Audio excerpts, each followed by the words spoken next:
কোনো একটা পার্টিকুলার ছবি পেয়ে তৃপ্তি পেয়েছি মানে ব্যাপারটা ওই রকম নয়। প্লে বয় ম্যাগাজিনের কভার পেজ কিন্তু সেটা হবে না। ভয় তো সবসময় পাই। যেখানে দীক্ষা দান হয় সেখানে অলমোস্ট আমাকে তরোয়াল দিয়ে প্রায় পেটে ঢুকিয়ে দেওয়ার মতন অবস্থা হয়েছিল। যাই হোক, উনি ওই দিন প্রসেশনে বেরিয়েছিলেন প্রায় 800 কোটি টাকার প্রপার্টি নিয়ে। রঘু রায়, রঘুবীর সিং, এদের ছবি খুব অনুপ্রাণিত করে আমাকে। ন্যাশনাল জিওগ্রাফিক থেকে নিকন সবাই আমার থেকে ছবি কিনেছে। যেরকম চারদিকে ব্যাঙের ছাতার মতন লোকজন ওয়ার্কশপ করাচ্ছে, অ্যাটলিস্ট আবার তো মাঝে মাঝে দেখে ওটা যাত্রাপালা মনে হয়। মোবাইল দিয়ে খুব ভালো ছবি তোলা যায়, রীতিমতন ডিএসএলআরের সঙ্গে পাল্লা দিয়ে মোবাইলে ছবি তোলা যায়। ক্যামেরা থাকলেই কি শিল্পী হওয়া যায়? মোটামুটি প্রচুর ছবি বিক্রি হয় আমার। এবং অনেক বাচ্চা ছেলে খুব ভালো ভালো ছবি তোলে। কপি করবেন না অন্য রাম শ্যাম যদু মধু, যে যা ছবি তুলছে দেখবেন ভুলে যাবেন। নমস্কার, আমার নাম সুবীর বসাক। আমার জন্ম হচ্ছে কলকাতায়, বেড়ে ওঠাটাও কলকাতায়। আমি ক্যালকাটা ইউনিভার্সিটিতে গ্র্যাজুয়েশন করে পরবর্তীকালে আমি ফটোগ্রাফিতে ডিপ্লোমা করি চিত্রবাণী থেকে। চিত্রবাণী কলকাতার একটা অর্গানাইজেশন, ক্যাথলিক অর্গানাইজেশন। করে আমি একটা খবরের কাগজে জয়েন করেছিলাম। খবরের কাগজে বেশ কিছু বছর কাজ করার পর এখন আলটিমেটলি আমি ফটোগ্রাফিটাই আমার প্রফেশন, এটাই আমি পেশা হিসাবে নিয়েছি। পেশার সঙ্গে মেলানো বলতে ব্যক্তিগতভাবে তো আমি প্রফেশনাল ফটোগ্রাফার, তাতে আমার পেশার সঙ্গে আমার নেশাটাও এক হওয়ার ফলে আমার এটা সুবিধা হয়েছে। প্রথম ক্যামেরা বলতে আমি যখন 6-7-এ পড়ি তখন অলদো আমার ওটা নিজস্ব ক্যামেরা ছিল না, কিন্তু আমার হাতে খড়ি হয়েছে আগফা ক্লিক 3 দিয়ে। ফটোগ্রাফি ভালোবাসা বলতে আমি ছোটোবেলা থেকেই যন্ত্রপাতি নিয়ে ঘাটাঘাটি করতে ভালোবাসতাম। 4-5-এ থাকতেই মোটামুটি রেডিও খুলে রেডিও লাগিয়ে দিতে পারতাম, যদিও 2-3টে স্ক্রু এক্সট্রা হয়ে যেত, কিন্তু ওটা আমি লাগিয়ে দিতে পারতাম। তো পরবর্তীকালে ওই যন্ত্রপাতি নেশা থেকে ক্যামেরার প্রতি নেশা আসে, ওইভাবেই আমার ফটোগ্রাফির সূত্রপাত আর কি। সিরিয়াস ফটোগ্রাফিতে বলতে আমি খুব ছোটোবেলা থেকে ছবি তুলি। 92-তে আমি চিত্রবাণীতে ভর্তি হই ডিপ্লোমা করার জন্য। ওখানে গিয়ে আমার চোখ খুলে যায় যে ফটোগ্রাফি কী জিনিস। তারপরে পরবর্তীকালে আমি যখন খবরের কাগজে জয়েন করি তখন থেকেই ছবির প্রতি এই নেশাটা জন্মে যায়। আমি বর্তমানে নিকনের গিয়ার ইউজ করি, 810, 850, 750 এইসবই ইউজ করি। আর ডিএক্স বলতে আমার কাছে একটা 7000 আছে, নিকনের D7000, সেটা ইউজ করি। আমি ওয়াইডে ছবি তুলতে খুব ভালোবাসি এবং ভালো ওয়াইড, ডিএক্সের ক্ষেত্রে 10-24 বা 10-20 mm লেন্স, আর এফএক্সের ক্ষেত্রে 16-35টা আমার খুব প্রেফারেবল লেন্স, বা 14-24। আমি মানুষের ছবি তুলি, এটাই আমার প্রিয় ছবির বিষয়। মানুষের বিভিন্ন ইমোশন আমাকে খুব দারুণভাবে প্রভাবিত করে। ছবি তোলার পর বেসিক্যালি আমি তো রতে ছবি তুলি, স্বাভাবিকভাবেই র থেকে কনভার্সন করতে হয় জেপেগে, তো তাতে আমাকে সফটওয়্যারের সাহায্য নিতে হয়। ছবির জগতে আসতে গিয়ে ঘটনা বলতে 92 সালে আমি চিত্রবাণীতে ভর্তি হই। ওখানে আমার ভর্তি হওয়ার কথাই ছিল না, ফর্ম দেওয়ার ডেট ওভার হয়ে গেছিলো। আমার বন্ধু একটা ফর্ম এনেছিল, সেই ফর্মটা আমাকে দেওয়ার পর লাকিলি আমি ওখানে চান্স পাই। সেখানে গিয়ে ছবির একটা নতুন জগৎ দেখতে পাই। সেটা আমার জীবনের, সত্যি বলতে ওই চিত্রবাণী আমার জীবনের মোড় ঘুরিয়ে দিয়েছে।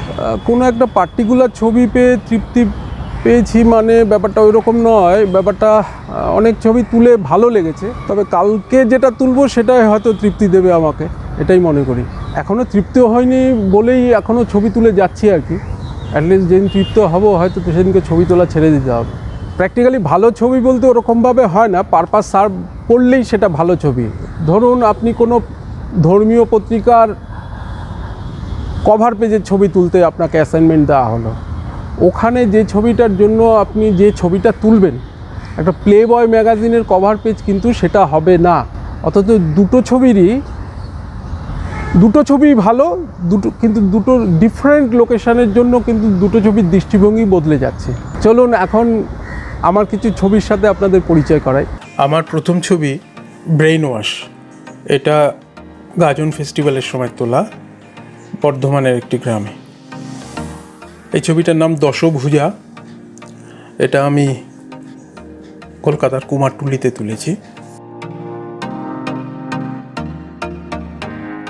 পরবর্তী ছবি রিফ্রেশ, এটা 2008 সালে গঙ্গাসাগর মেলায় ছবিটাতে তোলা হয়েছিল। এই ছবিটার নাম সেলিব্রেশন, আমাদের হোলি ফেস্টিভ্যালের সময় এই ছবিটা তোলা হয়েছে। এই ছবিটার নাম অড ম্যান আউট, এটা আমি হরিদ্বার কুম্ভ 2010-এ তুলেছিলাম, শাহী স্নানের ঠিক আগের মুহূর্তে, যখন এই সাধুরা প্রিপারেশান নিচ্ছিলেন। ন্যাচারাল ভার্সেস আর্টিফিশিয়াল, এই ছবিটা আমি উড়িষ্যায় এই ছবিটা তুলেছি। এর পেছনে একটু ভালো ইতিহাস আছে, এদেরকে সাধারণত গতিপুয়া বলে ডাকা হয়। উড়িষ্যায় বেশ কয়েক শতাব্দী ধরে অল্প বয়সী ছেলেরা জগন্নাথের প্রশংসা করার জন্য মহিলাদের পোশাক পরে এটি পালন করে আসছে। অনেক আগে উড়িষ্যার মন্দিরগুলোতে দেবদাসী বা মাহারি নামে পরিচিত মহিলা নর্তকীরা ছিল, যারা জগন্নাথের ভক্ত ছিল, যা মাহারি নৃত্যের জন্ম দেয়। 16 শতকের দিকে রামচন্দ্র দেব, যিনি ভৈ রাজবংশ প্রতিষ্ঠা করেছিলেন, এর রাজত্বকালে মাহারি নর্তকদের পতনের সাথে সাথে উড়িষ্যার বালক নৃত্যশিল্পীরা ঐতিহ্যটা ধরে রাখেন। এখন অল্প বয়সী শিশুরাই এই নাচ উপস্থাপনা করেন। এই ছবিটি তোলা হয়েছে কুমারটুলিতে।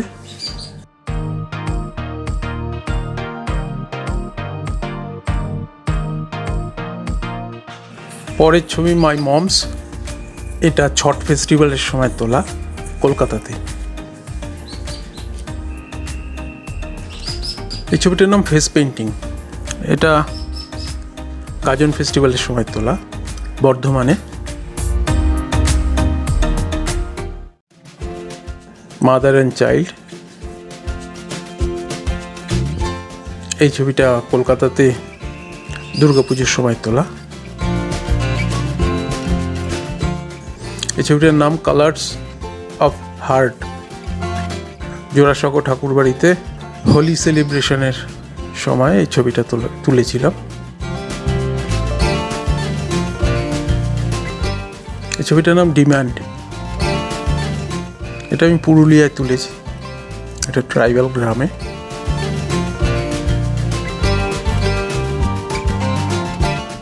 এই ছবিটির নাম লায়ন্স কাট, এই ছবিটি হাওড়ায় তোলা একটু ফুটপাতে।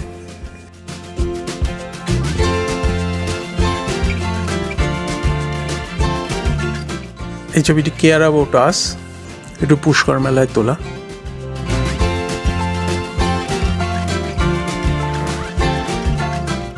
এটাও আরেকটা গাজন ফেস্টিভ্যালের ছবি, মুর্শিদাবাদে তুলেছিলাম।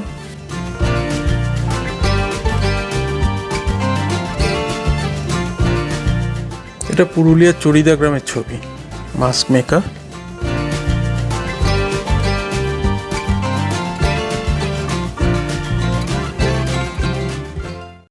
এই ছবিটি পুষ্করে তোলা, পুষ্কর ফেস্টিভ্যালের সময় এই ছবিটা তোলা।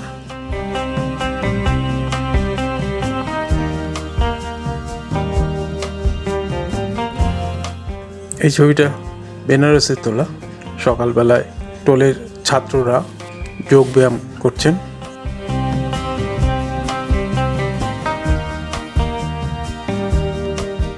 এই ছবিটিও বেনারসে তোলা।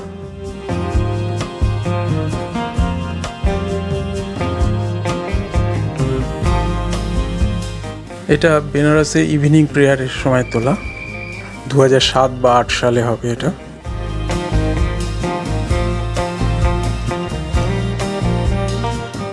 ছবিটার নাম সেলিব্রেশন, কুম্ভ মেলায় তোলা, শাহী স্নান স্টার্ট করার দিন সকালবেলাতে এই ছবিটা তুলেছিলাম। এর আলাদা করে কোনো ডেসক্রিপশন দেওয়ার প্রয়োজন আছে কিনা জানি না। তাজমহলের সামনে বিদেশি দম্পতি, ভালোবাসা বহিঃপ্রকাশ।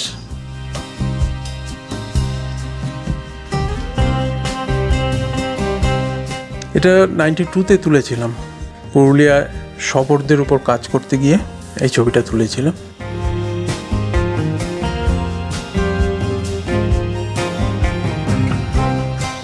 এটাও গাজন ফেস্টিভ্যালের ছবি। এটা টাং পিয়ার্সিং, জিভের মধ্যে দিয়ে ওই লোহার রডটা ঢুকিয়ে দেওয়া আছে, ওই অবস্থায় এটা ডান্স করে।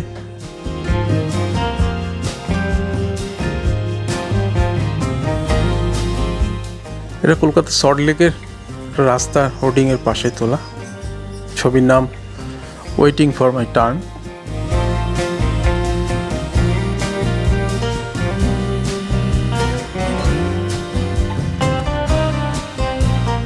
এই ছবিটা গঙ্গাসাগরে তুলেছিলাম, ফ্লাইং হাই।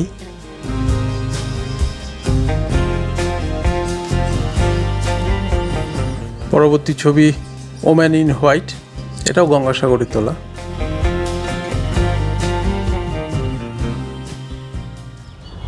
ভয় তো সবসময় পাই যে কালকে ছবি তুলতে গিয়ে মানে একটা ভালো ছবি হবে কিনা, কিন্তু সেই ভয়ের হয়তো প্রশ্ন হচ্ছে না। ব্যাপারটা হচ্ছে ভয় একবারই পেয়েছিলাম কুম্ভ মেলাতে, যেখানে দীক্ষা দান হয়, সেখানে অলমোস্ট আমাকে তরোয়াল দিয়ে প্রায় পেটে ঢুকিয়ে দেওয়ার মতন অবস্থা হয়েছিল। যাই হোক, আর সেরকম ভয় পাই না। আপনাদের একটা গল্প বলি। আপনারা কে কুম্ভ মেলাতে গেছেন আমি জানি না। 2010 সালে হরিদ্বারে কুম্ভ হয়েছিল। তো ওখানে কুম্ভদের অনেক আখড়া আছে, তাদের মধ্যে জুনা আখড়াই প্রধান, এবং সমস্ত আখড়া নিয়ে তাদের যে নেতা, ধর্মীয় নেতা সোহম বাবা, সে অ্যাকচুয়ালি বাঙালি ছিলেন।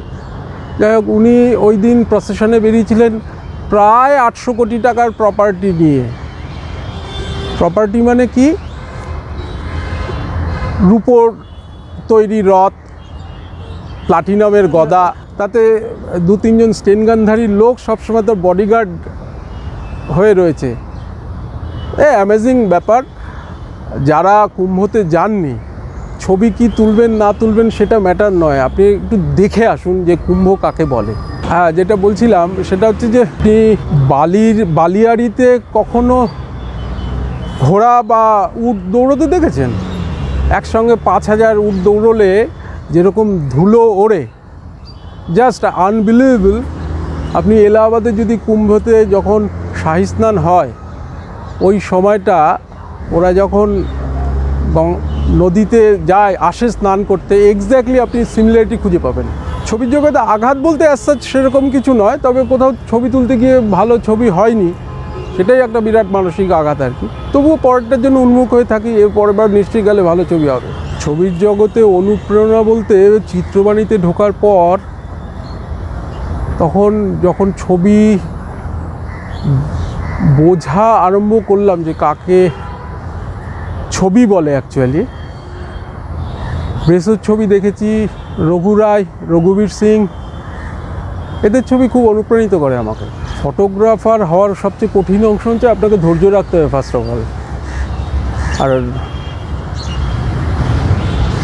আপনি কিভাবে মানুষ হয়েছেন, আপনি কি পড়েন, আপনি কি সিনেমা দেখেন,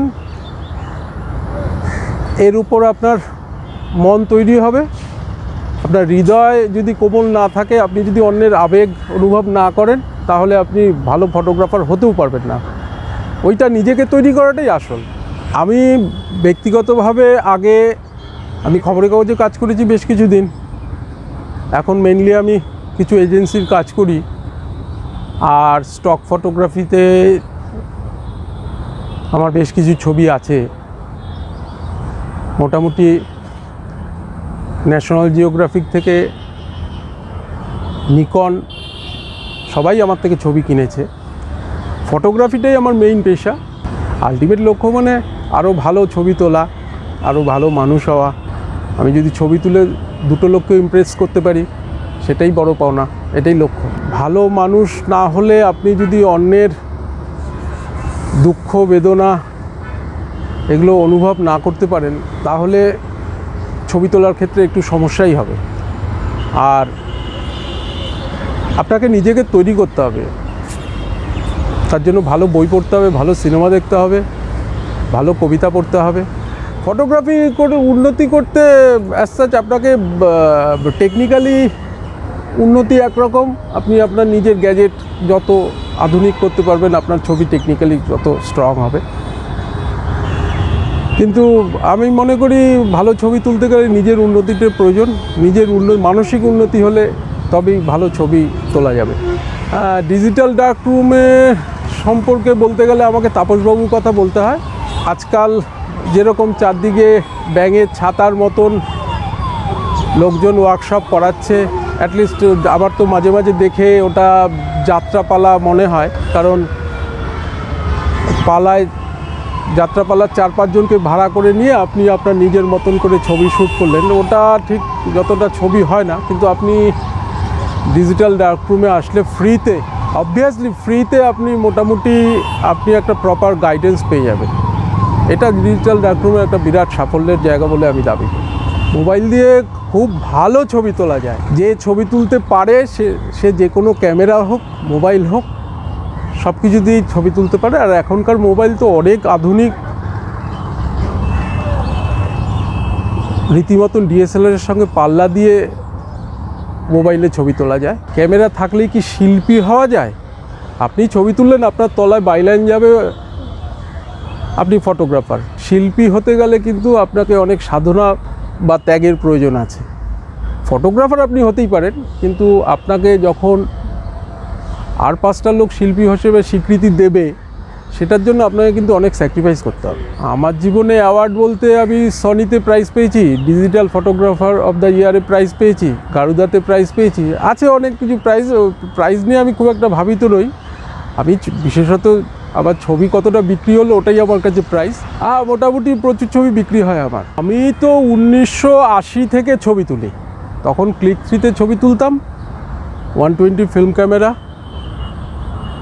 পরবর্তীকালে প্রায় 2007 অবধি অ্যানালগ ক্যামেরায় ছবি তুলেছি এবং পড়াশোনাও করেছি অ্যানালগ নিয়ে। তো পরবর্তীকালে ডিজিটাল আসাতে একটা সুবিধা হয়েছে যে আমরা আগে যেরকম ছবি তুললে আমরা হয়তো 7 দিন বাদে দেখতে পারতাম তার রেজাল্ট, মানে আমাদের খুব কনসাস ওয়েতে ছবি তুলতে হতো। এখন আপনার বেনিফিটটা একটা হচ্ছে, দুটো বেনিফিট বেসিক্যালি হয়েছে, একটা ইন্টারনেট আসার জন্য, আর দ্বিতীয়ত হচ্ছে ডিজিটাল ক্যামেরা আসার জন্য। ডিজিটাল ক্যামেরায় আপনি ভুলটা সঙ্গে সঙ্গে বুঝতে পারবেন যে আপনি কী ভুল করেছেন। আর ইন্টারনেটের যুগে আগে যেরকম আমরা তথ্য পেতাম না, কোথায় কি হচ্ছে, কীরকম ছবি কে তুলছে, সেই তথ্যটা পেতাম না। এখন ইন্টারনেট আসার জন্য আমরা সবসময় নিজেদের আপডেট করতে পারি যে কে কীরকম ছবি তুলছে, ও কার ছবি ভালো হচ্ছে বা কার ছবি আমার মনে ধরছে, এটা সম্পর্কে চূড়ান্ত আপডেট থাকতে পারি। আমার হয়তো সাজেশান দেওয়ার মতন, নতুন জেনারেশনের প্রতি আমার সাজেশান দেওয়ার মতন ধৃষ্টতা আছে কিনা আমি জানি না, তবে আমি এইটুক জানি এখনকার ছেলেমেয়েরা অনেক বেশি ক্যারিয়ারিস্ট এবং অনেক বাচ্চা ছেলে খুব ভালো ভালো ছবি তোলে। তো একটাই রিকোয়েস্ট, নিজের ইউনিকনেসটা আপনি ছবি তুলুন। আজ হবে না, কাল হবে না, পরশু হবে না, 7 দিন পরে হবে, কিন্তু কপি করবেন না। অন্য রাম শ্যাম যদু মধু যে যা ছবি তুলছে দেখবেন ভুলে যাবেন, সিম্পলি ভুলে যাবেন। আপনি নিজের ছবি তুলুন, আপনার নিজের ছবি। একটা বছরে একটা ছবি ইউনিক ছবি হলে সেটা কিন্তু ছবি। আপনি নিজের ছবি তুলুন, আমার মনে হয় সেটা ultimately for a long run আপনাকে ভালো ডিভিডেন্ড দেবে। নমস্কার, আজকের মতন বিদায় নিচ্ছি। পরবর্তীকালে আশা করি আবার দেখা হবে। ধন্যবাদ।